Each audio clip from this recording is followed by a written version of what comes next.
Polygons ഫാമിലിയിലെ രണ്ടാമത്തെ പാർട്ടാണ് ക്വാഡ്രിലാറ്ററൽ.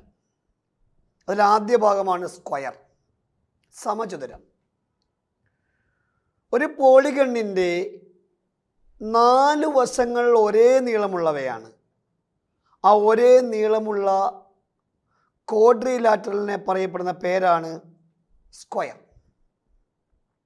സ്ക്വയറിൻ്റെ ഏരിയ എന്ന് പറയുമ്പോൾ നേരത്തെ നമ്മൾ പഠിച്ചതുപോലെ ഐസോസെലസ് റൈറ്റ് ആംഗിൾ ട്രയാങ്കിളിൻ്റെ ഏരിയയുടെ ഡബിൾ ആയിരിക്കും, a square. Area of a square is equal to a square.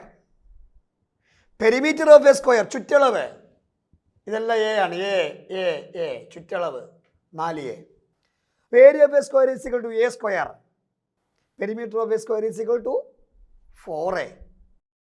PSC talks തുടങ്ങി വെറും 15 മാസം കൊണ്ട് തന്നെ 4.5 ലക്ഷത്തിന് മുകളിൽ ഉദ്യോഗാർത്ഥികൾ ഉപയോഗിച്ച് പഠിക്കുന്ന, അതുപോലെ കേരളത്തിലെ നമ്പർ 1 റാങ്ക് സൃഷ്ടാക്കളായ ആറ്റിങ്ങൽ കരിയർ ഗെയിംസ് ഉൾപ്പെടെ ഒട്ടനവധി PSC കോച്ചിങ് സെന്ററുകളും നന്നായി പ്രയോജനപ്പെടുന്ന ഒരു ആപ്ലിക്കേഷൻ കൂടിയാണ് PSC ടോക്സ് എന്ന് സന്തോഷപൂർവ്വം ഞാൻ അറിയിച്ചു കൊള്ളട്ടെ.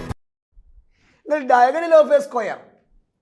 According to Pythagoras theorem, we know that diagonal അല്ലെങ്കിൽ വികർണം അല്ലെങ്കിൽ Karnam is equal to root of പാദം സ്ക്വയർ എ സ്ക്വയർ പ്ലസ് ലംബം സ്ക്വയർ എ സ്ക്വയർ.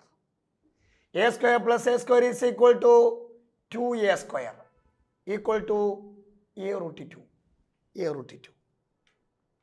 നമുക്ക് സ്ക്വയറിൻ്റെ കൺസെപ്റ്റിലേക്ക് വന്നേ. Area of a square is equal to a square. Perimeter of a square is equal to 4a. Diagonal of a square is equal to a√2. ചോദ്യം ഇങ്ങനെ വരിക, 4 centimetre വശമായുള്ള ഒരു സ്ക്വയറിൻ്റെ ഏരിയ എന്ത്? ഏരിയ ഓഫ് എ സ്ക്വയർ, അതിൻ്റെ length 4 centimetre ആണ്.